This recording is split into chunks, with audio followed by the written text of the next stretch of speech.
Sveiki, aš esu Martynas ir birželio 1 dieną aš išvyksiu į kelionę, kur per 4 mėnesius nuvažiuosiu virš 8000 km ir aplankysiu 12 šalių. Į kelionę važiuosiu su šiuo dviračiu. Kelionės maršrutą galite pamatyti šį čia. Šalių sąrašas, kuriame važiuosiu, yra čia.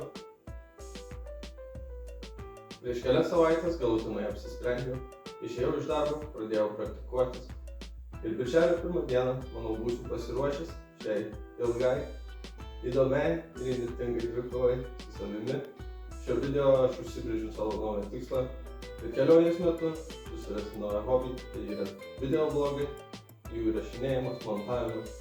Spėju manote, kad čia gan keistas pasirinkimas, tačiau mano draugai taip nemano. Tikrai nėra baisų dėl.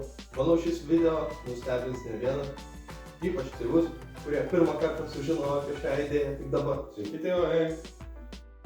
Šita idėja jau buvo planuose gan ilgai, buvo apmąstyta, pasiruošta. Ir nebijokite manęs. Esu pilnai pasiruošęs tiek finansiškai, fiziškai ir manau atlaikysime šią kelionę. Aišku, turite klausimų, kodėl?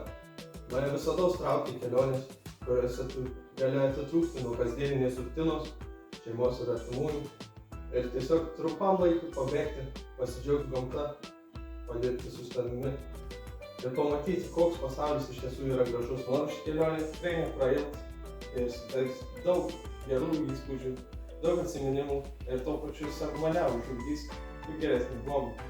Į šią kelionę pasineršiu vienas, dažniausiai nakvosiu palapinėje arba hamake, o pasiekus didžiuosius miestus, juose apsistosiu ilgiau. Manau, tai puikus bus iššūkis tiek man, tiek mano draugams ir šeimai išlaikyti visus nervus. Ateinantį mėnesį planuoju dar pasitreniruoti, apkeliauti kelias vietas Lietuvoje, kurias noriu pamatyti ir susipirkti įrangą, kurios daryti. Jeigu rėmėjai norėtų paremti, visados prašome. Manau, klipai nenusibos. Turiu gan įdomių idėjų, pačius įrašus kursiu su telefonu, tuo pačiu pasiimsiu papildomos įrangos ir tobulinti kokybę vaizdo. Ir birželio 1 dieną planuoju išvykti iš Lietuvos. Komentaruose patalpinsiu savo kelionės maršrutą ir tuo pačiu šalis, kurias aplankysiu. Ar bijau šios kelionės? Nemanau. Iš dalies draugiuosi. Šis įrašo kūrimas man užtruko labai ilgai, bet turiu idėjų, turiu pasiūlymų, kuriuos norėčiau įgyvendinti. Manau, metas užbaigti savo 25 metus su tokia įnirtinga ir gan įdomia kelionė. Čia matote mano YouTube kanalą, kuriame aš kelsiu savo video. Tikiuosi palaikymo, meilės ir supratimo šioje kelionėje, nes man jos tikrai reiks. Tada!